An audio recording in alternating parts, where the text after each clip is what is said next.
السلام علیکم، میں ہوں علی۔ قرآن ویلاگنگ میں خوش آمدید۔ چلتے ہیں آج کی پہلی آیت کی طرف۔ سورہ بقرہ آیت 239۔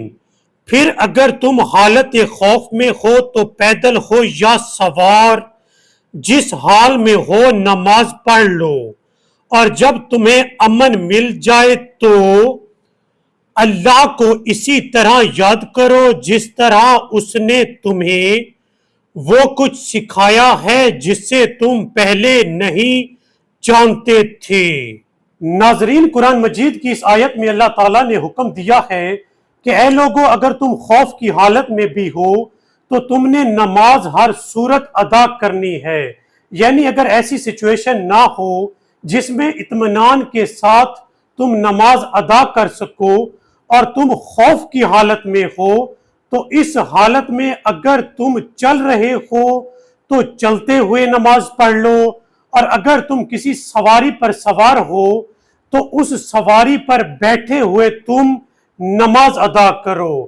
چلتے ہوئے بھی خوف کی حالت میں نماز قضا نہیں کر سکتے، اور کسی سواری پر بھی نماز کو قضا نہیں کیا جا سکتا۔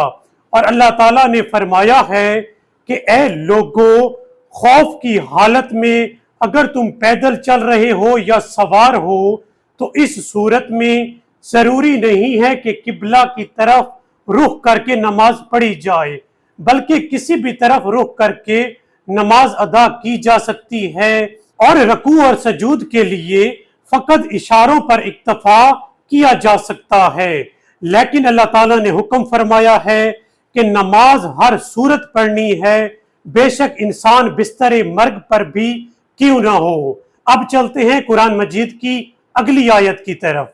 اور تم میں سے جو وفات پا جائیں اور بیویاں چھوڑ جائیں، انہیں چاہیے کہ وہ اپنی بیویوں کے بارے میں وصیت کر جائیں کہ 1 سال تک انہیں نان و نفقہ سے بہرہ مند رکھا جائے اور گھر سے نہ نکالی جائیں۔ پس اگر وہ خود گھر سے نکل جائیں تو دستور کے دائرے میں رہ کر وہ اپنے لیے جو فیصلہ کرتی ہیں تمہارے لیے اس میں کوئی مذائقہ نہیں ہے، اور اللہ بڑا غالب آنے والا حکمت والا ہے۔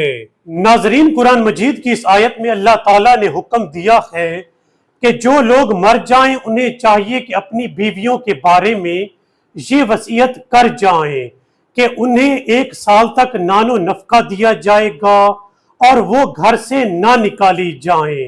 اور اللہ تعالیٰ نے مزید فرمایا ہے کہ اگر وہ عورتیں اپنے بارے میں خود کوئی فیصلہ کرنا چاہیں یا گھر سے نکلنا چاہیں تو وہ اس بارے میں مکمل طور پر آزاد ہیں، اور وہ گھر سے بھی نکل سکتی ہیں اور اپنے بارے میں فیصلہ بھی کر سکتی ہیں۔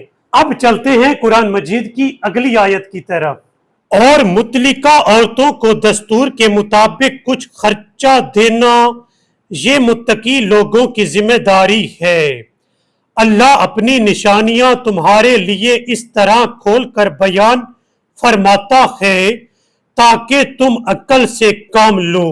ناظرین، قرآن مجید کی اس آیت میں اللہ تعالیٰ نے حکم دیا ہے کہ اے لوگو، اگر تم اپنی بیویوں کو طلاق دے دو تو تمہیں چاہیے کہ ان کو طلاق کے بعد خرچہ دیا کرو۔ یہ متقی لوگوں کی ذمہ داری ہے۔ ناظرین، آج کے ویلاگ میں بس اتنا ہی۔ آپ سے ملتے ہیں اگلی ویڈیو میں، تب تک کے لیے اللہ حافظ۔